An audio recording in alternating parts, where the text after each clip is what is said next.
Hello everyone, welcome to golden जगह 21 friends. कुछ लोगों का यहाँ पे डाउट ये है कि सर आपने फिजिक्स का दो टाइप का पीडीएफ दिया है, एक हैंड रिटेन और दूसरा जो है और डिजिटल फॉर्मेट में, तो कैसे पढ़े। और सारा डाउट इस वीडियो में क्लियर कर दूंगा और कंप्लीट यहाँ पे आपको मैं पीडीएफ दे चुका हूँ, फिजिक्स और केमिस्ट्री दोनों का, बायोलॉजी का तो दे ही चुका हूँ। ठीक है फ्रेंड्स, कौन कौन से पॉइंट आपको कवर करने हैं, तो सबसे पहले हम लोग फिजिक्स को देख लेते हैं।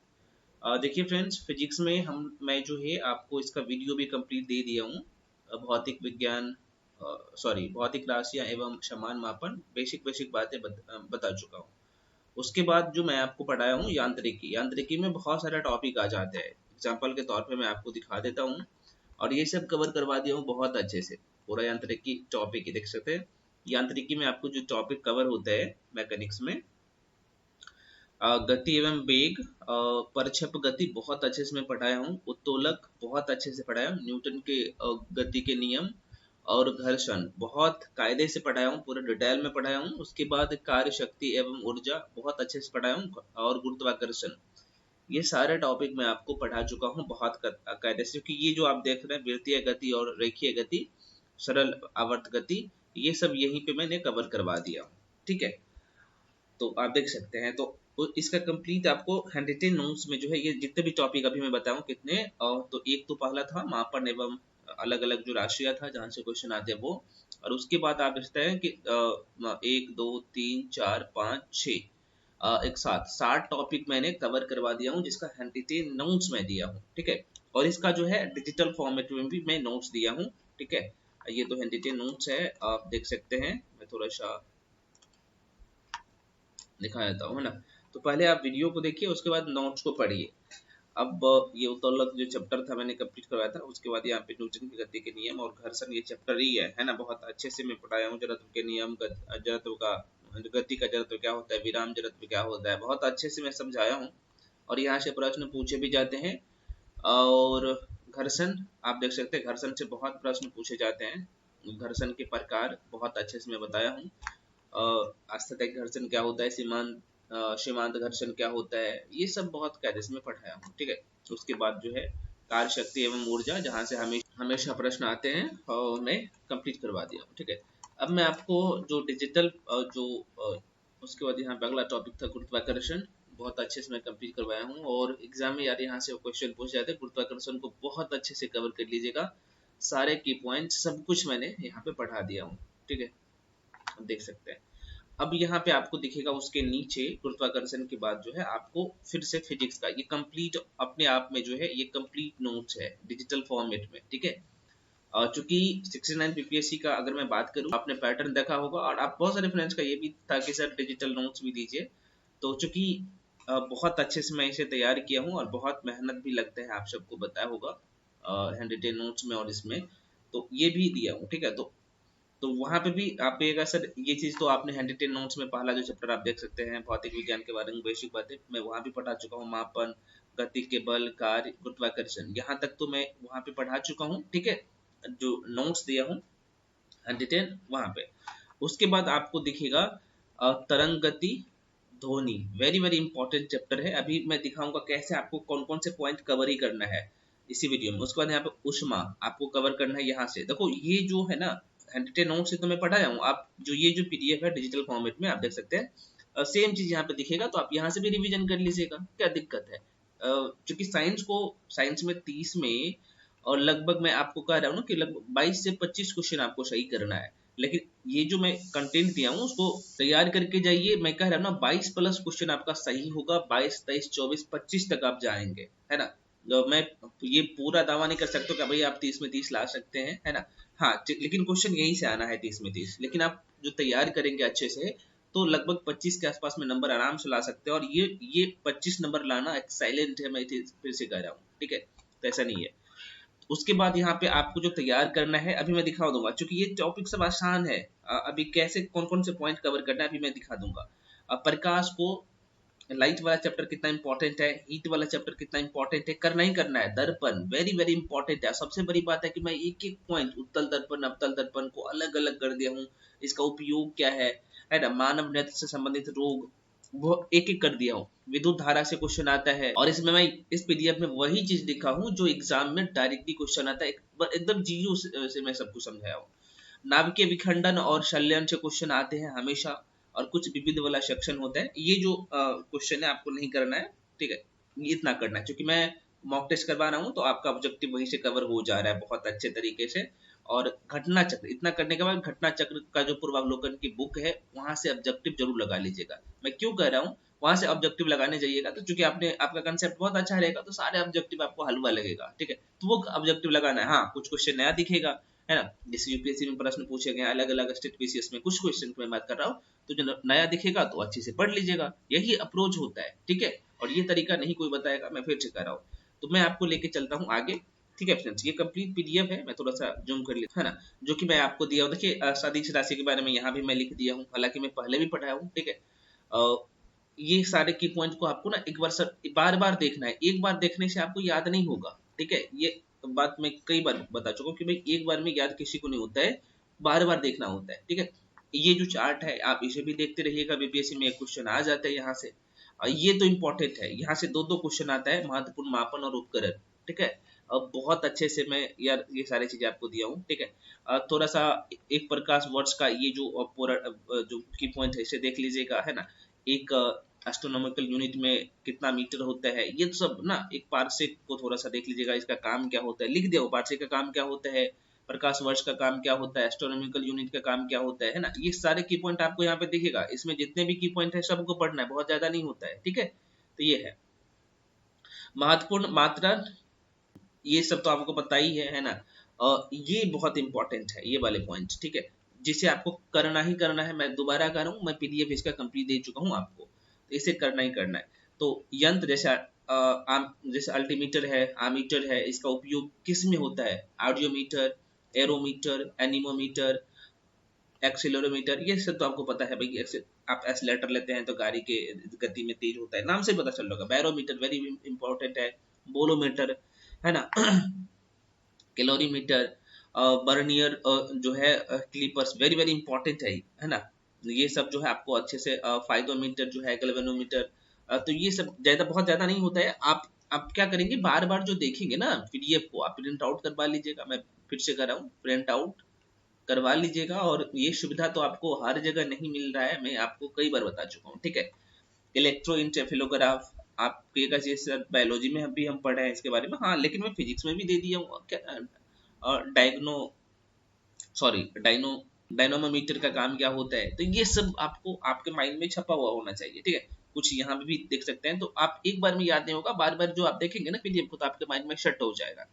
उसके बाद गति एवं बल, जो कि मैं आपको बता चुका हूं, तो यहाँ से भी आप चूंकि आप हैंडराइटिंग नोट्स में देख ही लिए, तो यहाँ पे भी मैंने साधारण शब्दों में सारी चीजें मेंशन कर दिया हूँ, तो आप क्या करिएगा, सशक्त निगाहों से देख लीजिएगा, है ना। अब यहाँ पे गति के प्रकार, है ना, तो यहाँ पे भी आपको दिख रहा होगा जो चीज मैं वहां पे बता दिया हूँ कि भाई एक मिनट में मिटा देता हूँ ताकि आप लोग अच्छे से देख सके, है ना। वहां पे मैं बता देना कि भाई पथ के आधार पर जो है यहाँ पे देखते कौन कौन सी गति है, तो ये सब जैसे दोलन वेरी वेरी इंपॉर्टेंट होता है, जैसे प्रक्षेप गति में बहुत अच्छे से पढ़ा चुका हूँ इसके बारे में, तो आप जरूर से एक बार सर्च निगाहों से इस पीडीएफ से पढ़ लीजिएगा। और यहाँ पे सिर्फ की पॉइंट में लिखा हूँ, है ना, तो स्टेटमेंट देके क्वेश्चन पूछे जाते तो की पॉइंट याद होगा, तभी आप क्वेश्चन को लिख पाएंगे। हालांकि विस्थापन, चाल, वेग, त्वरण को बहुत डिटेल में समझा चुका हूं, तो पहले वीडियो देखिएगा। ये चीजें ना आपको हो सकता है कि समझ में ना आए, जिसमें डायग्रामिकली समझाया हूँ। न्यूटन के गति के नियम, है ना, न्यूटन के का जो है यहाँ पे प्रथम गति के नियम क्या कह रहा है, और यहाँ से क्वेश्चन आते हैं, है ना। और दैनिक जीवन में अगर मैं बात करूँ तो यहाँ पे मेंशन भी कर दिया हूँ कि जड़त्व का उदाहरण में मेंशन किया हूँ, जो कि गति के प्रथम नियम का एग्जाम्पल आप सबको पता है, ये है। द्वितीय गति का नियम, है ना, इसके उदाहरण भी लिख दिया हूँ, यहाँ पे देख सकते हैं तृतीय गति के नियम, और इसके उदाहरण लिख चुका हूँ, चूंकि यहाँ से क्वेश्चन आते हैं, इसका एग्जाम्पल क्या है, तो ये नोट्स में है। उसके बाद दूरी और विस्थापन में क्या अंतर है मैं मेंशन कर दिया हूँ, हालांकि ये चीज तो मैं पढ़ाया हूँ। मैं कह रहा हूँ कि इस पीडीएफ में वही चीज है जो डिजिटल पीडीएफ दिया हूँ, जो कि आपके एग्जाम के लिए महत्वपूर्ण है, ठीक है। चाल और वेग में क्या अंतर है लिख चुका हूँ, आपको करना है, पढ़ना है ना, बहुत ज्यादा पेज नहीं है। अगर ये मैं बात करूँ तो लगभग पन्ना की मैं बात करूँ ना, तो और पन्ना तो 14 पन्ना है ना, जो है 13 पन्ना है, 13 पन्ना मतलब कि 26 पेज में है ये, बस इतना में ही है पूरा फिजिक्स कंप्लीट। इतना करके जाइए और ये कंटेंट नहीं कहीं मिलता है, ठीक है। तो ये है 30 पेज 110 वाला है, तो 110 वाला भी सेम टॉपिक आपको यहाँ पे भी दिखेगा, ठीक है। तो ये है 110 वाला में क्या है कि वहाँ पे डायग्राम बनाया हूँ ना, कुछ डायग्राम का यूज किया हूँ, तो जाहिर सी बात है उसमें थोड़ा सा लगभग 30-32 पेज है। ये घर्षण का उपयोग क्या होता है, तो ये सब आपको पढ़ना है, पढ़ के जाना है। ये सब जो की जितने में की पॉइंट है ना, यहाँ पे देख सकते हैं धक्का खिंचाव, है ना, मतलब कि बल के विभिन्न रूप और उनके उपयोग जो होता है, ये संपीड़न क्या होता है, तनाव क्या होता है, ये सब तो हालांकि पड़ता है। घर्षण क्या होते हैं, गुरुत्वाकर्षण के बल वेरी वेरी इंपॉर्टेंट है। तनाव बल क्या होता है आप देख सकते हैं। चुंबकीय बल इंपॉर्टेंट है। अभिकेंद्री बल जो कि हम लोग रटते रहते हैं, जहां से हमेशा क्वेश्चन आते हैं। अभिकेंद्री बल के अनुप्रयोग ध्यान में आपको रखना है। अपकेंद्री बल क्या होता है ना, और उसका उपयोग देख सकते हैं आप, देख सकते प्रश्न पूछे जाते हैं, जैसे वॉशिंग मशीन, दूध से मक्खन निकालना, किसका उदाहरण है, प्रश्न डायरेक्टली प्रश्न पूछ लिए जाते हैं, ठीक है। जैसे अगर आपसे पूछा जाए कि अभिकेंद्री बल का उदाहरण या इसका उपयोग बता दो, तो भाई आप अच्छे से पढ़ के जाएंगे तभी कर पाएंगे। जैसे उत्तोलक, मैं तो पढ़ाया हूँ उत्तोलक, ये भी लेकिन यहाँ पे भी लिख दिया हूँ उत्तोलक के प्रकार, जैसे प्रथम श्रेणी का उत्तोलक होता है, द्वितीय श्रेणी का, तृतीय श्रेणी का, तो यहाँ पे देख सकते हैं मेंशन भी कर दिया हूँ। हालांकि मैं फिर से कह रहा हूँ कि बहुत अच्छे से ये पढ़ाया हूँ हैंडरिटन नोट्स में। कार्य शक्ति ऊर्जा बहुत अच्छे से ये टॉपिक पढ़ाया हूँ, लेकिन यहाँ पे भी लिख दिया हूँ डिजिटल फॉर्मेट में जो नोट दिया हूँ वहाँ पे ऊर्जा के बारे में। उसके बाद यहाँ पे ऊर्जा के प्रकार, गतिज ऊर्जा क्या होता है, स्थितिज ऊर्जा क्या होता है, यार मैं बताऊं, और 60वीं बीपीएससी में यहाँ से शायद दो क्वेश्चन पूछ लिया गया था इसलिए, और 69 बीपीएससी में यहाँ से क्वेश्चन आया था। इतना इंपॉर्टेंट है गतिज ऊर्जा, स्थितिज ऊर्जा, और सबसे बड़ी बात है कि गतिज ऊर्जा के बारे में पूरे अच्छे से बता दिया हूँ, स्थितिज ऊर्जा के बारे में अच्छे से बता दिया हूँ, और इसका एग्जाम्पल प्रयोग यहाँ पे सब कुछ मेंशन कर दिया हूँ। ऊर्जा के संरक्षण का नियम बहुत इंपॉर्टेंट होता है, जहां से अब क्वेश्चन को टफ करता है, तो यही एग्जाम्पल सॉरी यही डेफिनेशन आपके जो है क्वेश्चन में देते हैं या फिर स्टेटमेंट देके देते हैं, ठीक है। उसके बाद उपकरण और ऊर्जा, ऊर्जा का जो रूपांतरण होता है, ये डायनेमो, मोमबत्ती, microphone, loud speaker, solar cell, मतलब कि ट्यूबलाइट, ये सब बहुत अच्छे से आपको कवर करना, मतलब कि जो चीज दिया हूँ सब आपके माइंड में सेट होना चाहिए, एक बार में नहीं होगा। उसके बाद शक्ति आप सबको पता होना चाहिए, इसके बारे में अच्छे से पता होना चाहिए। ऊर्जा और शक्ति में दोनों में क्या अंतर होता है, ठीक है। एनर्जी और पावर में क्या अंतर मैं लिख दिया हूँ। ऊर्जा के विभिन्न रूप, इसमें से आप कुछ भी छांट नहीं सकते हैं, मैं जो हाईलाइट करने वाला था हाईलाइट कर दिया हूँ, सबको पढ़ना है और मल्टीपल टाइम ऑब्जेक्टिव लगाना है। गुरुत्वाकर्षण, अब यहाँ पे गुरुत्वाकर्षण के बारे में देखो, गुरुत्वाकर्षण जो ये जो चैप्टर है ना, आपको थोड़ा सा क्योंकि हो सकता है कि आपका पकड़ ना बढ़े, तो इसके लिए मैं वीडियो दिया हूँ, ठीक है। तो वीडियो को पहले देखिएगा, गुरुत्वाकर्षण के बारे में डिटेल में समझाऊं, नहीं तो आपके डाउट मन में रहेगा, क्योंकि बहुत इंपॉर्टेंट टॉपिक है और ये कंफ्यूजिंग है। तो मैं पढ़ाया हूँ फिजिक्स में, तो जाके देख लीजिएगा, ठीक है। उसके बाद यहाँ से पढ़िएगा गुरुत्व के बारे में, है ना। गुरुत्व त्वरण और गुरुत्वाकर्षण बल दोनों में अंतर बहुत इंपॉर्टेंट है, क्योंकि कैपिटल जी का मान जो है ना पूरे ब्रह्मांड में कहीं पे चेंज नहीं होता है ना, और मैं बता चुका हूँ। लेकिन गुरुत्व त्वरण जो होता है ना, इसका मान चेंज होता है अलग अलग स्थान पे। आप देख सकते हैं सारी चीजें मैं लिख भी दिया हूँ, आप देख सकते हैं एक एक पॉइंट में मेंशन कर दिया हूँ। तो ये सब अब जैसे गुरुत्व का और गुरुत्वाकर्षण का, कैपिटल जी का और स्मॉल जी का बारे में बहुत डिटेल में अच्छे से मैं मेंशन किया हूँ। हालांकि 110 नोट्स में दिया हूँ, वहां पे भी ये चीजें मेंशन है, ठीक है। तो आप अच्छे से देख लीजिएगा। उसके बाद यहाँ पे द्रव की अवस्था को थोड़ा सा आप क्या करिएगा, सरसरी निगाहों से देख लीजिएगा, क्योंकि एग्जाम में क्वेश्चन यहाँ से इसी लाइन से पूछ देगा। तो इसलिए कह रहा हूँ कि इसे पढ़िए, बार बार पढ़िए, एक बार पढ़ने से नहीं होगा। अब छोटे छोटे पॉइंट है, देख सकते हैं ना, एक पेज में एक टॉपिक कंप्लीट हो जाता है। भार के बारे में, द्रव्यमान और भार में क्या अंतर है, आपको ये सब, यही से तो कंफ्यूजिंग है फिजिक्स में। छोटे छोटे पॉइंट हम लोग क्या करते हैं, गलती कर देते हैं। भाई मैं ये नहीं कर रहा हूँ कि सभी लोग ऐसे हैं, नहीं, जो साइंस बैकग्राउंड से नहीं होता है ना, तो इसका जो शब्दावली होता है ना फिजिक्स का, यही टफ लगता है।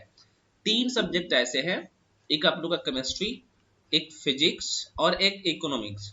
ये तीनों सब्जेक्ट का जो शब्दावली होता है ना भाई, यही परेशान करता है। तो इसलिए मैं कह रहा हूँ कि आप इसका जितने अच्छे से जो टर्मिनोलॉजी है, तो ये टर्मिनोलॉजी अच्छे से कवर होगा, क्लियर होगा, कवर नहीं मतलब कि कंसेप्ट क्लियर रहेगा जैसे अच्छे से शब्दावली पे, तो अच्छे से जो है आप क्वेश्चन को कर पाएंगे। उसके बाद यहाँ पे गलनांक, कथनांक बहुत अच्छे से मैं पढ़ा चुका हूँ, ये दोनों में क्या अंतर है और डिटेल में मैं लिखा हूँ। एग्जाम में क्वेश्चन आते हैं, पेपर जाके उठा के पीवाईक्यू जरूर देखिएगा, आपको सारी चीजें समझ में आएगी। उसके बाद यहाँ पे देख सकते हैं द्रव के मुख्य अवस्थाएं और इनके गुण, द्रव का मैं कह रहा हूँ, ठीक है। तो ये ठोस है, द्रव है, गैस है, इसके आकार, आयतन और बहने का गुण वेरी वेरी इंपॉर्टेंट है। इस चार्ट से क्वेश्चन भी आ जाता है, एक एक क्वेश्चन, 1 से 2 क्वेश्चन, ठीक है। तो ये लिख दिया हूँ अच्छे से, तो आपको कवर कर लेना है। वायुमंडलीय दाब, फ्रेंड्स आपको इसे कवर करना है। आर्किमिडीज का सिद्धांत, पृष्ठ का तनाव के उदाहरण, मैं हालांकि मैं लिख चुका हूँ पृष्ठ तनाव क्या होते हैं, डिटेल में चर्चा किया हूँ। और बीपीएससी में या फिर किसी भी एग्जाम के लिए तैयारी कर रहे हैं, बिहार के किसी भी एग्जाम के लिए, या फिर आप दुनिया के कोई भी एग्जाम की तैयारी कर रहे हैं जहाँ पे फिजिक्स या केमिस्ट्री का क्वेश्चन आ रहा है, तो भाई क्वेश्चन यहाँ से बनेगा, ठीक है। तो ये है कैशिकत्व क्या होता है, कैपिलरिटी बहुत इंपॉर्टेंट होता है, लिख चुका हूँ, हालांकि मैं फिजिक्स में भी ये पढ़ा हूँ, लेकिन यहाँ पे भी मेंशन कर दिया हूँ। कैशिकत्व के उदाहरण से प्रश्न पूछे जाते हैं, ठीक है, ये चीज मेंशन कर दिया हूँ। तो आपको इसके क्या कार्य होते हैं, क्षयंता क्या होता है, इनके काम क्या होते हैं, उसके उदाहरण भी मेंशन कर दिया हूँ, आपको नीचे में दिखेगा। और उदाहरण से ही तो क्वेश्चन पूछे जाते हैं। मतलब कि बर्नौली प्रमेय, बर्नौली का जो थ्योरम है, भाई यहाँ से भी क्वेश्चन आता है। भाई आपको ये फार्मूला नहीं भी याद रहेगा कोई दिक्कत नहीं, लेकिन ये जो कंसेप्ट है ना, आपको ये पढ़ लेना है, आसान शब्दों में सब कुछ दिया गया है, मैं लिख दिया हूँ। ध्वनि, अब अगला जो चैप्टर है आप लोग का यहाँ से, क्योंकि ये सब तो मैंने आपको अभी जितना बताऊँ ये 110 नोट्स और वीडियो दिया हूँ, लेकिन यहाँ से आपको वीडियो नहीं मिलेगा, तो लेकिन इसका भी वीडियो धीरे धीरे अपलोड हो जाएगा। तो अभी मैं पीडीएफ इसलिए दे दिया हूँ ताकि आप लोग खुद से भी पढ़े। तो गति और ध्वनि बहुत इंपॉर्टेंट है, तो गति के बारे में बेसिक बातें लिख दिया हूँ। और तरंग और दैर्ध्य बहुत अच्छे से आपको कवर करना है। अनुप्रस्थ तरंगे क्या होता है, अनुदैर्घ्य तरंगे क्या होता है, ध्वनि तरंगे क्या होता है, देख सकते हैं। यांत्रिक तरंगे का ये सब हिस्सा है। विद्युत चुंबकीय तरंगे के बारे में यहाँ पे लिख, गामा किरणें, एक्स किरणें, पराबैंगनी, परादृश्य प्रकाश, अवरक्त किरणें, सूक्ष्म किरणें और रेडियो किरणें, देख सकते हैं। ये आपको ध्यान में रखना है और करना है। यहाँ पे डिटेल में चीजें को बहुत ज्यादा नहीं है, देख सकते हैं, बहुत कम शब्दों में मैं लिखा हूँ जो कि आपके काम का चीज है। तो ये सब पूरे तरीके से कवर करना है, एग्जाम में क्वेश्चंस आते हैं। ध्वनि तरंगे का वर्गीकरण, पराशरद तरंगे, श्रव्य तरंगे और अप्रसरब तरंग, है ना। जैसे हम लोग यहाँ पे क्या, देखिए ये वाला पॉइंट है ना, आप देख सकते हैं यहाँ पे अप्रसरब तरंग है, जैसे इंफ्रासोनिक वेव कहते हैं, सरब तरंग कहते हैं जो कि सोनिक वेव कहते हैं, और पराश्रव तरंगे कहते हैं जिसे अल्ट्रासोनिक वेव कहते हैं, ठीक है। तो वेरी वेरी इंपॉर्टेंट है, और यहाँ से अच्छे से आपको कवर करना है।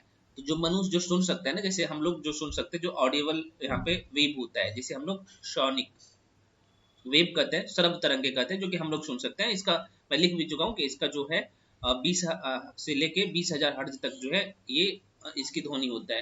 तो ये पराशरब, अपशरब और सरब तीनों के बारे में एक देख सकते बाई चार्ट लिख दिया हूँ, और एग्जाम में क्वेश्चन आता है तो कवर करना है। इतने अच्छे तरीके से डायग्रामिकली मैं दिया हूँ, और इसके बावजूद भी आप चीजों को कवर नहीं करेंगे, इसमें जाहिर सी बात है दिक्कत होगा। ध्वनि के गुण यहाँ पे देख सकते हैं, जैसे परबलता क्या होता है, तारत्व क्या होता है ना, और गुणता, तीव्रता, वेरी वेरी इंपॉर्टेंट, ये पॉइंट मैं लिख दिया हूँ।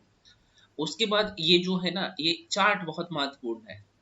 बातचीत जो हम लोग करते हैं ना, डायरेक्टली पूछे जाते हैं कि भाई ये कितने डेसिबल तक जो है इसकी तीव्रता होता है, तो ये 30 से 40 होता है। तेज बातचीत अब जब हम लोग करते हैं तो इसका तीव्रता कितने डेसिबल में होता है।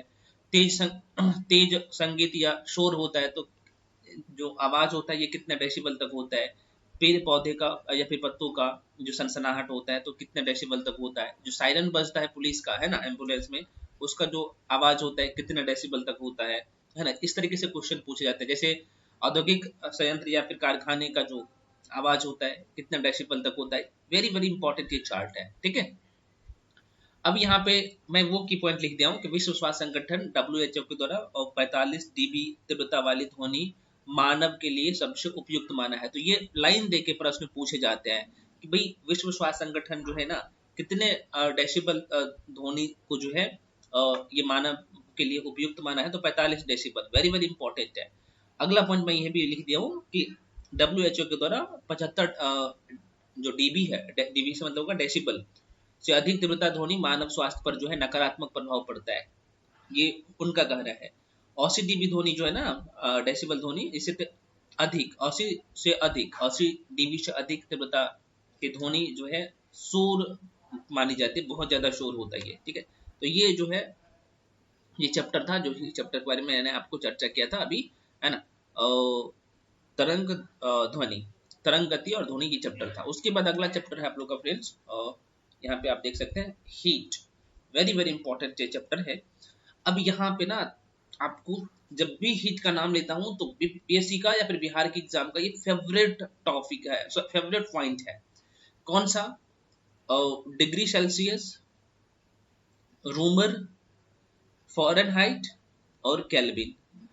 तो यहाँ पे आपको चार चीजें अपने दिमाग में सेट कर लेना है। अब एक दो शब्द दिखेगा, एक तो क्वथनांक दिखेगा भाई, हालांकि मैं लिख दिया हूं, आपको घबराने की जरूरत नहीं है। हाँ, यहाँ पे देख सकते हैं, नहीं लिखा हूं क्या? हाँ लिखा तो हूं, लिखा हूं भी क्वथनांक, एक मिनट देख लेता हूँ। हाँ लिखा हूं, ठीक है। तो यहाँ पे दो शब्द आपको परेशान करेगा, एक जो है क्वथनांक, यहाँ पे लिख देता हूँ, एक हिमांक। तो नाम से ही पता चल रहा होगा फ्रेंड्स, क्वथनांक से क्या होगा, मतलब कि इसमें गर्म होगा चीजें, देख सकते हैं भाई, क्वथनांक है ना। और यहाँ पे हिमांक में क्या होगा भाई, हिम होगा, मतलब कि ठंडा होगा। तो डायरेक्टली प्रश्न पूछे जाते हैं कि अगर पानी के संदर्भ में अगर मैं बात करूं तो कितने डिग्री सेल्सियस पर जो है पानी जो है बर्फ बन जाता है। तो सबको पता है भाई 0 डिग्री सेल्सियस पर, है ना।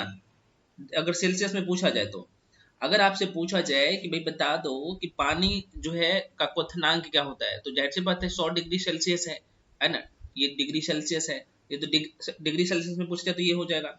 अब यहाँ पे पानी का क्वथनांक और हिमांक से क्वेश्चन पूछ लेते हैं कि पानी का जो है क्वथनांक की, अगर सॉरी हिमांक की बात करूं तो ये तो डिग्री सेल्सियस में है, आपसे फ़ारेनहाइट में पूछ लेगा, है ना। तो उसमें क्या हो जाएगा, तो फ़ारेनहाइट में क्या होगा, 32 फ़ारेनहाइट, ये क्या होगा भाई, बर्फ बन जाएगा। और यहाँ पे 212 में क्या हो जाएगा, पानी एकदम खौलने लगेगा, ये फ़ारेनहाइट में। अब यहाँ पे एक और पूछ लेते हैं रूमर में, तो 0 डिग्री में रूमर में क्या होगा भाई, आर में पानी बर्फ हो जाएगा। और 80 डिग्री रूमर में जो है, 80 डिग्री रूमर में बोल रहा हूँ फ्रेंड्स, इसमें पानी क्या होगा, ये आर है, ठीक है, आर मैं लिख देता हूँ। तो पानी खौलने लगता है। अब एक और पूछते हैं भाई केल्विन में, तो 273 में, 273 केल्विन में जो है, यहाँ पे डिग्री केल्विन में की मैं बात करूँ, 273 केल्विन में, सॉरी 273 केल्विन में क्या होगा, तो पानी बर्फ बन जाएगा, मतलब कि इसका हिमांक है पानी का।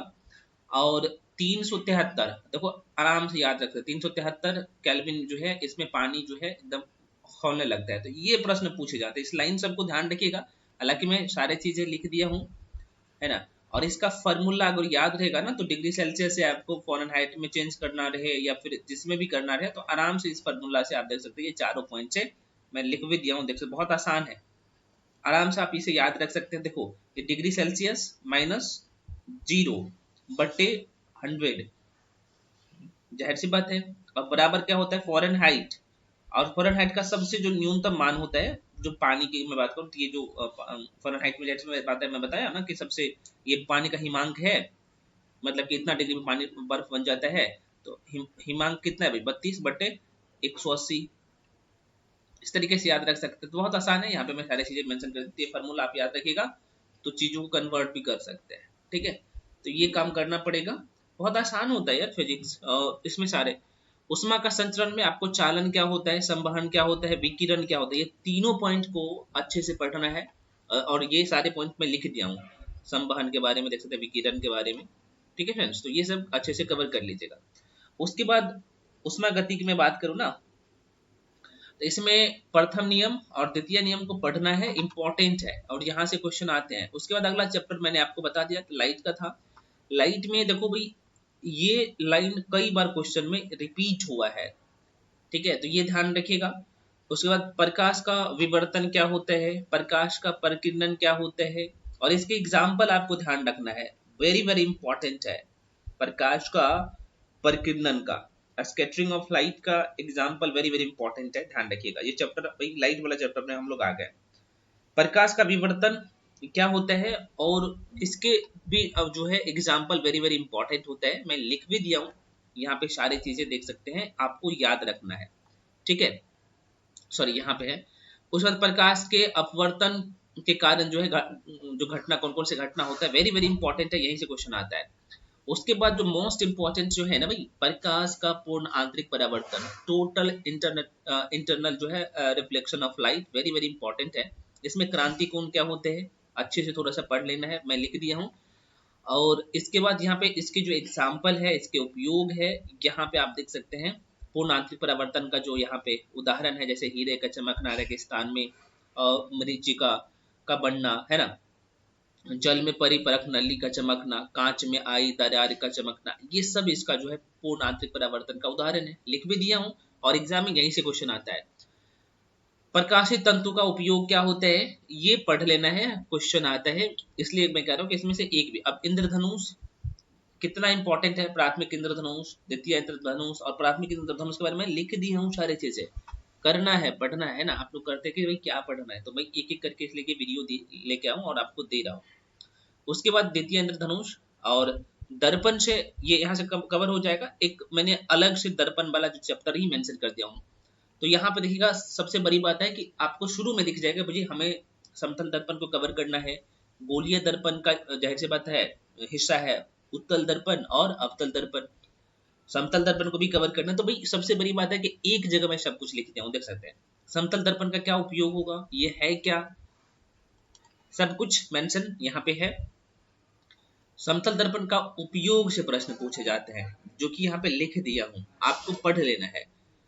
उत्तल दर्पण वेरी वेरी इंपॉर्टेंट है और उसका उपयोग आपके माइंड में सेट होना चाहिए। अवतल दर्पण के बारे में बेसिक बातें मैं लिख दिया हूँ, ये है क्या और इसका उपयोग देख सकते हैं, मैं लिख दिया हूँ, जो कि करना है, आपको पढ़ना है, कतई नहीं छोड़ना है, ठीक है फ्रेंड्स। तो ये है। उसके बाद जो अगला चैप्टर था आप लोग का मानव नेत्र, मैंने आपको बताया, इसमें भी कितना इंपॉर्टेंट है। ये क्वेश्चन तो शायद 69 बीपीएससी में डायरेक्टली प्रश्न पूछ लिया गया था, ये बिहार एसआई में भी प्रश्न पूछ लिया गया है, 2 बार 3 बार रिपीट हुआ है ना, कि स्पष्ट दृष्टि की न्यूनतम जो दूरी है ये कितना होता है, मैं लिख दिया हूँ किस जगह, देख सकते हैं, और इसे हाईलाइट भी कर दिया। तो ये सारे के पॉइंट भाई आपको पता होना चाहिए, लेंस की गोलाई, ये सब बहुत अच्छे से करना है। और रोग का निवारण क्या होता है, लिख दिया हूँ। निकट दृष्टि दोष क्या होता है, दूर दृष्टि दोष यहाँ पे भी लिख दिया हूँ, देख सकते हैं। निकट दृष्टि दोष मैंने यहाँ पे लिख दिया हूँ, देख सकते हैं भाई यहाँ पे। उसका दूर दृष्टि दोष बहुत अच्छे से मैं मेंशन कर दिया हूँ, ठीक है। इसके कारण क्या होते हैं, रोग का निवारण क्या होता है, जरा दृष्टि दोष से भी प्रश्न पूछ लेते हैं, तो इसके बारे में भी सारी चीजें लिख दिया हूँ, ठीक है फ्रेंड्स। तो ये कवर करना है। उसके बाद यहाँ पे एक और आपको दिखेगा, जिसे हम लोग अबिंदुता के नाम से जानते हैं, जो कि आपको यहाँ पे दिखेगा, वो लिख दिया हो, चीजें मेंशन कर दिया हूँ, जो कि यहाँ से क्वेश्चन आ रहा है। अगला चैप्टर आप लोग का है फ्रेंड्स, यहाँ पे विद्युत धारा, जिसे कवर करना है बहुत अच्छे से, कतई नहीं छोड़ना है। जितना चैप्टर यहाँ पे दिया हूँ एक भी चैप्टर मिस नहीं करना है, ठीक है। अच्छा, एक चीज मैं यहाँ पे बताना भूल गया, ये जो विभिन्न रंगों के जो तरंगदैर्घ्य होता है ना, वेरी वेरी इंपॉर्टेंट होता है। जैसे पराबैंगनी किरण का जो है तरंगदैर्घ्य कितना होता है, रंग का तरंगदैर्घ्य कितना होता है, किरण नहीं तरंगदैर्घ्य कितना होता है, तो ये सब फ्रेंड्स रट लीजिएगा, आपको रटना नहीं है, और थोड़ा सा मल्टीपल टाइम रिवीजन कर लेंगे तो आपका माइंड में सेट हो जाएगा, तो ये जरूरी होता है। क्योंकि मैं बता दिया हूँ कि ये छोटा सा जो है ये पीडीएफ है, बहुत बड़ा नहीं है, आप जल्दी जल्दी कर सकते हैं। चलिए, उसके बाद अगला चैप्टर है इलेक्ट्रिसिटी, विद्युत धारा, बहुत ही महत्वपूर्ण है। जैसे इसके बारे में बेसिक बातें, 1 एम्पियर की विद्युत धारा की बात करते हैं, यहाँ पे मैं चीजें को मेंशन करते हूँ, लिख दिया हूँ, है ना। इसमें कोई आप ये नहीं है कि भाई आप नहीं समझेंगे। अब सबसे बड़ी बात है, मान लीजिए ये जो सिंबल है, कोई भी सिंबल आपको दिखेगा तो सिंबल का मैं ऑलरेडी उसके पीछे नाम लिख दिया हूँ, आप देख सकते हैं, है ना। जैसे ओम ये सिंबल है तो इसका नाम पीछे में लिख दिया हूँ। प्रतिरोध का मात्रा क्या होता है आप सबको पता है, तो ओम होता है। और प्रतिरोध है क्या, इसके बारे में डिटेल में इंफॉर्मेशन, ओम का नियम से प्रश्न आते हैं, तो मैं मेंशन कर दिया हूँ सारी चीजें। तो ये सब है, आपको कर लेना है, कतई नहीं छोड़ना है। अब आमीटर क्या होता है, वोल्ट मीटर, विद्युत फ्यूज क्या होता है ना, उसका उपयोग सब कुछ वहाँ पे है। गैल्वेनोमीटर क्या होता है, ट्रांसफार्मर, वो अभी 69 में यहीं से तो क्वेश्चन पूछ लिया गया था, इसी लाइन से प्रश्न पूछा गया था, 69 में बेसिक में बात कर रहा हूँ, आपको पता होगा, पेपर जाकर उठा के देख लीजिएगा, है ना। तो वो सारी चीजें, डायनेमो क्या होता है, विद्युत मोटर क्या होता है, माइक्रोफोन क्या होता है, यहाँ से आता है क्वेश्चन। तो ये की पॉइंट मैंने मेंशन कर दिया हूँ, ठीक है। नाभ के विखंडन वेरी वेरी इंपॉर्टेंट है। चेन अभिक्रिया, सॉरी चेन रिएक्शन की मैं बात करूँ, श्रृंखला अभिक्रिया बहुत इंपॉर्टेंट होता है। अनियंत्रित अनियंत्रित श्रृंखला अभिक्रिया वेरी वेरी इंपॉर्टेंट है, ये सबको पढ़ लेना है परमाणु बम के बारे में। और यहाँ से कई बार तो ये लाइन पूछे जाते हैं भाई, ये वाला, तो ये थोड़ा सा ध्यान रखना, कब गिराया गया था सबसे पहले, ये सब पूछे जाते हैं। उसके बाद कब गिराया गया था, तो ये प्रश्न पूछे जाते हैं। ये सब देख सकते हैं। परमाणु भट्टी क्या होते हैं और नाभिकीय रिएक्टर क्या होता है, इसके बारे में भी लिख दिया हूँ। कैडमियम, बोरोन क्षार वेरी वेरी इंपॉर्टेंट है, बोरोन क्षार होता है भाई, बोरोन क्षार। हाइड्रोजन बम, इसके बारे में कब बनाया गया था, कब, यहाँ पे वेरी वेरी इंपॉर्टेंट है ये सारे की पॉइंट। नाभिकीय संलयन और नाभिकीय रिएक्टर का उपयोग क्या होता है, देख सकते हैं सब कुछ। तो ये आप लोग का जो है कंप्लीट ये फिजिक्स का था सेक्शन। और कुछ जो है मात्रक, कुछ मात्रक यहाँ पे लिख चुका हूँ, इस मात्रक का आप रिविजन कर लीजिएगा। और साथ में एक चीज मैं आपको हमेशा कहता हूँ, जो इम्पोर्टेंट ये जो बताता हूँ मैं कि इनका खोज, जैसे परमाणु का खोज, वैज्ञानिक और वर्ष, तो ये चार्ट ना महत्वपूर्ण है, ये देता हूँ तो भाई वैसा ही नहीं देता हूँ, तो इससे बहुत अच्छे से आप लोग कवर करिएगा। तो ये पूरा फिजिक्स आप लोग का कंप्लीट हो गया, और इतना ही करना होता है आप लोगों को। तो ये तो थ्योरी वाला सेक्शन हो गया फ्रेंड्स। तो थ्योरी कंप्लीट करने के बाद आगे आपको करना क्या है, जो आपकी एग्जाम की डिमांड है, मैं फिर से कह रहा हूँ यहाँ पे, घटना चक्र का जो है ऑब्जेक्टिव लगाना है। ऑब्जेक्टिव लगाना है घटना चक्र की, जो साइंस की बुक आती है उसमें तीनों सेक्शन होता है, फिजिक्स होता है, केमिस्ट्री होता है, बायो होता है। तो थ्योरी यहाँ से कवर करिए, वहां से ऑब्जेक्टिव लगाइए, बहुत अच्छे नंबर आएगा, एक भी नंबर नहीं कटेगा साइंस में। तो आशा करते हैं आपको सारी चीजें समझ में आया होगा। अब आ जाते हैं हम लोग केमिस्ट्री पे। तो केमिस्ट्री में भी सेम कंडीशन है, आप लोग अब समझ लिए होंगे, है ना। केमिस्ट्री में जो बेसिक बातें हैं मैं यहाँ पे हैंडरिटन नोट्स और इसका वीडियो दे दिया हूँ, ठीक है। और ये सबको अच्छे से पढ़ा दिया हूँ, और उसके नीचे भी सेम टॉपिक आपको दिखेगा, जो यहाँ पे मैं दिखाता हूँ भाई। यहाँ पे केमिस्ट्री में भी आपको ये चैप्टर आपको यहाँ पे दिखेगा, एक तो हैंडरिटन नोट्स में है ही, और साथ में ये जो चैप्टर आपको दिखेगा। तो यहाँ तक तो मैं कवर ही करवा दिया हूँ, ये जो नीचे है छोटे छोटे टॉपिक है, तो आपको क्या करना भाई, पढ़ना है, पढ़ना जरूरी होता है ना। तो ये काम आपको करना है। कुछ फ्रेंड्स बोल रहे थे कि सर हम कैसे इसे कवर करें, तो मैं कवर करने का तरीका बता दिया हूँ, क्योंकि ये सब तो मैं आपको बहुत अच्छे से पढ़ा ही दिया हूँ कि प्रत्यक्षता क्या, सॉरी प्रत्यक्षता क्या होता है, तन्यता क्या होता है, लचीलापन क्या होता है, भंगुरता क्या होता है, कठोरता क्या होता है, ये शुरू में ही, क्योंकि शुरू का चैप्टर है तो शुरू में तत्व यौगिक मिश्रण, है ना, ये सब बहुत अच्छे से बता चुका हूँ। परमाणु क्या होता है, अणु क्या होता है, परमाणु भार क्या होता है, ये चैप्टर सब बहुत अच्छे से मैं पढ़ा चुका हूँ, ठीक है, हैंडरिटन नोट से। तो आप उसे जाके पढ़िएगा। पीरियोडिक टेबल में कुछ बेसिक बातें जो है यहाँ पे लिखा हूँ, वो सब आपको कवर कर लेना है केमिस्ट्री में भी। उसके बाद केमिस्ट्री का भी ये सारे की पॉइंट आपको इस ये जो पीडीएफ दिया हूँ, जैसे ये चैप्टर तो मैं आपको पढ़ा चुका हूँ, अम्ल क्षार लवण, ये सब बहुत अच्छे से मैं पढ़ा चुका हूँ और हैंडरिटन नोट्स में, लेकिन यहाँ पे भी लिख दिया हूँ, तो आप एक बार सर नहीं गाँव से ऐसे रीड कर लीजिएगा, और इसमें सारे की पॉइंट महत्वपूर्ण है, ठीक है। तो इस तरीके से केमिस्ट्री भी है। तो बहुत सारे फ्रेंड्स का ये था डाउट कि सर केमिस्ट्री में और फिजिक्स का जो आपने पीडीएफ दिया है तो किस तरीके से पढ़ना है, तो आशा करते हैं आपको ये सारी चीजें समझ में आ गया होगा, है ना। तो ये काम करना है ना। बाकी जो केमिस्ट्री का जो ये जो टॉपिक बचा हुआ है ना, उसका वीडियो धीरे धीरे अपलोड हो जाएगा, ठीक है। लेकिन मैं पीडीएफ इसलिए दे दिया हूँ ताकि आप लोग इसका रिवीजन करें, क्योंकि साधारण शब्दों में सब कुछ लिखा हुआ है तो आराम से चीजों को समझ सकते हैं। हाँ, जिनको समझ में नहीं आता है तो उसका स्क्रीनशॉट करके भेज दीजिएगा, मैं समझा दूंगा आपको, उसके लिए निश्चिंत रहिए, है ना। तो ये काम करना पड़ेगा। और केमिकल रिएक्शन जो है मैं आपको बढ़ाया हूँ, आप उसको देख लीजिएगा। अच्छा, केमिस्ट्री में मैं कुछ चीजें बता देता हूँ, जरा सा देख लीजिएगा। ये लाइन सब जो होता है ना भाई, चार्ट वाला चीज है, आपको उस पर विशेष करके ध्यान देना होता है। दिखाता हूँ जरा सा, जैसे ये वाला सर, ये वाला पॉइंट, जैसे मिश्र धातु है ना, जैसे धातु अधातु का एक चैप्टर ही है, तो इस चैप्टर को बहुत अच्छे से करिएगा। इसमें जैसे सीयू कितना प्रतिशत, जैसे पीतल में सीयू कितना रहता है, जेडन कितना होता है, और इसका काम क्या होता है। तो यहाँ से बीपीएससी में भी और चाहे बिहार के अन्य एग्जाम जो भी दे रहे हैं, दरों का जो भी एग्जाम दे रहे हैं, तो इसमें प्रश्न यहाँ से पूछे जाते हैं। तो इसलिए थोड़ा सा आप इसे सरसरी निगाहों से देखेंगे, ठीक है। और सब कुछ यहाँ पे मेंशन है, जो भी चीज खोजेंगे जो आपके एग्जाम की पॉइंट ऑफ व्यू से इंपॉर्टेंट है, तो आपके लिए मेंशन करते हैं। और ये जो चार्ट आप देख रहे हैं, मैं थोड़ा सा आपको दिखाने की कोशिश कर रहा हूँ। धातु और उनके यौगिक, वेरी वेरी, जैसे पारा की मैं बात करूँ तो यहाँ पे इसका फार्मूला क्या होता है, जैसे मर्क्यूरिक क्लोराइड का फार्मूला यहाँ से पूछे जाते हैं, है ना। सोडियम तो ये तो पता ही होता है, ठीक है, आप लोग को सोडियम नाइट्रेट इसका फार्मूला ये पूछे जाते हैं, इसका उपयोग तो पता ही है आपको। तो ये सब, उसके बाद यहाँ पे देखिएगा तो सोडियम नाइट्रेट का फार्मूला नीचे में है, सोडियम बाइकार्बोनेट का फार्मूला पूछे जाते हैं, इसका उपयोग किसमें किया जाता है। तो यहाँ से प्रश्न केमिस्ट्री में पूछे जाते हैं, ये सब महत्वपूर्ण पॉइंट होता है, इसे कतई नहीं छोड़ना है, ठीक है। ये काम जैसे आयोडीन का काम क्या होता है, सल्फर, फास्फोरस, हाइड्रोजन, ये सब मेंशन करता हूँ फ्रेंड्स, ये सब कतई नहीं छोड़िएगा, बहुत इंपॉर्टेंट है। ये जो जैसे लोहा की मैं बात करूँ, ये सब तो आप किसे सॉरी इसे सरसरी निगाहों से एक बार देख लीजिएगा, बहुत ज़्यादा नहीं होता, बहुत कम होता है, तो आप आराम से पढ़ सकते हैं, ठीक है।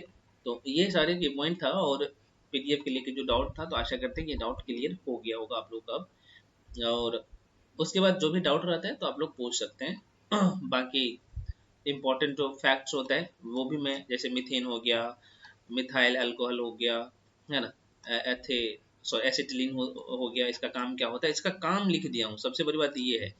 एथिलीन क्या होता है, इसका काम लिख दिया हूँ, और बेसिक बात है, और इसका यूज। इथाइल अल्कोहल क्या होता है ना, एनिलीन क्या होता है, ग्लिसरीन क्या होता है, यहाँ से प्रश्न डायरेक्टली पेपर में दे देते हैं ना। तो ये सब आप देख लीजिएगा। लाल लेड क्या होता है, जिप्सम, ये सब देख सकते हैं, खरिया, सुहागा, नौशादर, इसके बारे में लिख चुका हूँ सारी चीज़ें। और सबसे बड़ी बात है यहाँ पे पदार्थ का नाम, सूत्र और इसका उपयोग। तो मीथेन हो गया, एथिलीन हो गया, इसका फॉर्मूला पूछ लिए जाते हैं, ठीक है, और इसका उपयोग से क्वेश्चन पूछ लिए जाते हैं। इस तरीके से चीज़ों को कवर कर लीजिए, बहुत अच्छे आपका जो है ये सेक्शन पे कमांड हो जाएगा। और अच्छा, एक चीज़ मैं आपको अलग से मेंशन कर दिया हूँ आप लोगों के लिए, दैनिक जीवन में जो प्रयोग होने वाले जो पदार्थ होते हैं ना भाई, जैसे नमक हो गया, खाने का सोडा हो गया, धोवन सोडा हो गया, लाल दवा हो गया, लाल सिंदूर हो गया, सुहागा, फटकरी, विरंजक चूर्ण, जिप्सम, चाक, आपने अगर जनरल कंपटीशन की तैयारी कर रहा है तो ये शब्द देखा ही होगा। तो इसका रासायनिक नाम पूछ लिए जाते हैं, और इसका सूत्र, रासायनिक सूत्र पूछ लिए जाते हैं, जो कि एक जगह मेंशन करते हैं, यहाँ पे देख सकते हैं, ठीक है। तो इसे सरसरी निगाहों से देख लेना। टेफ्लॉन आपको पता होना चाहिए कितना इंपॉर्टेंट है, और हमेशा यहाँ से क्वेश्चन पूछे जाते हैं, है ना। ब्यूटाइल रबर बहुत इंपॉर्टेंट है, और सेलुलाइट जिसे हम लोग कचरा कहते हैं, बहुत अच्छे से पढ़ना है। अब अभी जो बीपीएससी का जो ट्रेंड है, चाहे बिहार के एग्जाम की जो ट्रेंड है, यहाँ से प्रश्न पूछा जाता है, जैसे पॉली साइलेन इंपॉर्टेंट है, नाइलॉन हमेशा क्वेश्चन यहाँ से आते हैं, आपको पता होगा। तो ये जो की पॉइंट था सबको देख लेना है। बाकी ये फार्मूला है, मैं आपको बता चुका हूँ पहले ही, रासायनिक सूत्र और उसके उपयोग, है ना, जो कि शुरू में था। तो बहुत सारी चीज़ें आपको रिपीट देखने को मिलेगा। तो लास्ट में फार्मूला है, तो इसे आप सरसरनी काउंट से देख लीजिएगा। देखो सब नहीं करना होता है, मैं आपको बता चुका हूँ, जो जो की पॉइंट था इंपॉर्टेंट मैं बता दिया हूँ। हाँ, और लेकिन एक बार ना, ये सब जो जितने भी दिया हूँ, हाँ, इस पीडीएफ में जितने दिया हूँ, क्योंकि ऑलरेडी मैं छांट दिया हूँ, तो इसका सारे पॉइंट जो है ना आपको बार बार देखना है, और आप इसे प्रिंट आउट करवा लीजिएगा। तो आशा करते हैं आपको ये चीज़ें समझ में आया होगा। जो भी डाउट रह जाते हैं आप लोग कमेंट सेक्शन में कमेंट करिएगा, या फिर आप पूछ भी सकते हैं डायरेक्टली, है ना, व्हाट्सएप करके। तो ये था फ्रेंड्स। तो आशा करते हैं आपको सारी चीज़ें समझ में आया होगा। इसके बाद भी जो भी डाउट है, कन्फ्यूजन है, पूछिए। मिलते हैं अगले वीडियो में। फिजिक्स और केमिस्ट्री के लिए कोई डाउट अब नहीं होना चाहिए। मैं जो पीडीएफ दिया हूँ, तो उस पीडीएफ को कैसे पढ़ना है, और ये सारे की पॉइंट पढ़ना है, और घटना चक्र से ऑब्जेक्टिव लगाना है फ्रेंड्स। आप लोग मॉक टेस्ट दे रहे हैं तो आपको पता होगा कि कितना इंपॉर्टेंट है। जो भी टॉपिक बताया ना, वही टॉपिक से मैंने सारे क्वेश्चन उठाया मॉक टेस्ट में भी। और मॉक टेस्ट जो लोग दे रहे हैं तो अच्छी बात है, जो लोग नहीं दे रहे भाई वो गलत है ना। मॉक टेस्ट देना है, ये नहीं करो कि मेरे साथ ही जुड़ो तभी मॉक टेस्ट, तो कहीं भी दे रहे हो दीजिए। हाँ, लेकिन मॉक टेस्ट का लेवल आपका एग्जाम को होना चाहिए। मैं 30 मॉक टेस्ट आप लोगों के लिए करवा रहा हूँ, आप लोग देख ही रहे हैं, है ना। और सबसे बड़ी बात है कि मॉक टेस्ट से लगभग 900 करंट अफेयर्स आपका तो यहाँ से कवर हो जाता है। साइंस लगभग जो है 3 या 9, लगभग 1000 के आसपास में साइंस, तो यहाँ से आपका ऑब्जेक्टिव तैयार हो जाएगा। तो कहाँ जाएगा क्वेश्चन, तो ये काम करिए। बाकी सब्जेक्ट भी जैसे इकोनॉमिक्स हो गया, फिजिक्स, केमिस्ट्री, बायोलॉजी में बता ही दिया हूँ, हिस्ट्री, पॉलिटी, सबका ऑब्जेक्टिव भी वहाँ से तैयार हो जाएगा, वो टॉपिक भी तैयार हो जाएगा। मॉक टेस्ट जरूरी होता है ना। तो दीजिए। तो मिलते हैं अगले वीडियो में, तब तक के लिए जो है।